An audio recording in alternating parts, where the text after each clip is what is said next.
Próxima virose que nós vamos ver, então, é a gripe A, também conhecida como gripe suína. A gripe A é uma doença respiratória aguda causada pelo vírus H1N1. Ela ficou conhecida como gripe suína porque teve origem numa doença respiratória que afeta os porcos, tá? Mas que também pode infectar os seres humanos. É transmitida principalmente por meio da secreção que ocorre através de espirros e tosses de pacientes infectados com a doença.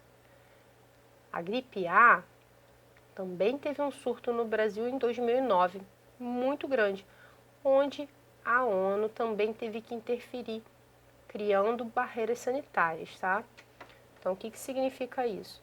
Que já houve uma interferência anteriormente, como a que nós estamos vendo hoje, em que aeroportos foram fiscalizados, impedindo a entrada de pessoas que estivessem contaminadas com a gripe A, H1N1. Ela chegou no Brasil em 2009 e se espalhou muito rápido, contaminando um grande número de pessoas. E a ONU interferiu então, criando esse sistema de barreira sanitária, o mesmo que nós estamos vendo hoje com relação ao coronavírus, a impedida de que pessoas infectadas possam entrar então no país. A próxima virose que nós vamos falar então é a hepatite C. A hepatite C é uma doença muito silenciosa, que afeta o fígado das pessoas contaminadas, tá? Ela é uma doença que muitas vezes não apresenta sintomas. E aí o que acontece? O paciente que está infectado muitas vezes não sabe que tem hepatite C. E aí demora a descobrir.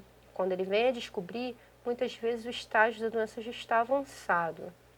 Uma doença viral também causada por vírus que leva à inflamação do fígado. A maioria das pessoas não sabe então que tem hepatite C. E aí, às vezes ela vai descobrir através de um exame de rotina comum, tá? Quando os sintomas da doença já estão avançados. E isso pode acontecer muitos anos depois da pessoa já ter sido contaminada. A hepatite C é transmitida principalmente pelo contato do sangue de uma pessoa sadia com o sangue contaminado. Pode ocorrer também por meio de transfusões de sangue, cirurgias, seringas contaminadas ou qualquer outro tipo de objeto pérfuro cortante. O que significa isso? Alicates de unha, faca, todo tipo de objeto que pode cortar, ele pode então, se tiver contaminado com o sangue de uma pessoa que tem então hepatite C, ele pode levar à transmissão dessa doença. A hepatite C também tem uma vacina, tá? Mas poucos entram em contato então com essa vacina porque não tem campanha. Agora a gente vai entender um pouco sobre como são formadas as vacinas. Aí vai estar falando no livro de vocês a gota que salva, tá? Porque muitas vezes a vacina ela vai impedir que você tenha um vírus grave. A gente vai entender como funcionam as vacinas. As vacinas agem estimulando o sistema imunológico a produzir anticorpos, que podem combater doenças infecciosas, tornando o indivíduo imune às mesmas. O que significa isso?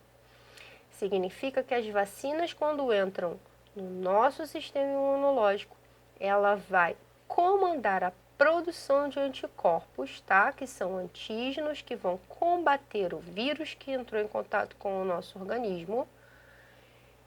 E isso vai nos tornar imune a essas doenças. Como assim? Eu tomei uma vacina, então, contra a febre amarela, eu recebi no meu organismo partes desses micro-organismos, o meu organismo vai estimular a produção de anticorpos que vai tornar o meu organismo imune à febre amarela. Então, se eu for exposta ao vírus da febre amarela, eu não vou ter febre amarela, porque eu já fui imunizada contra a doença. E como funcionam as imunizações?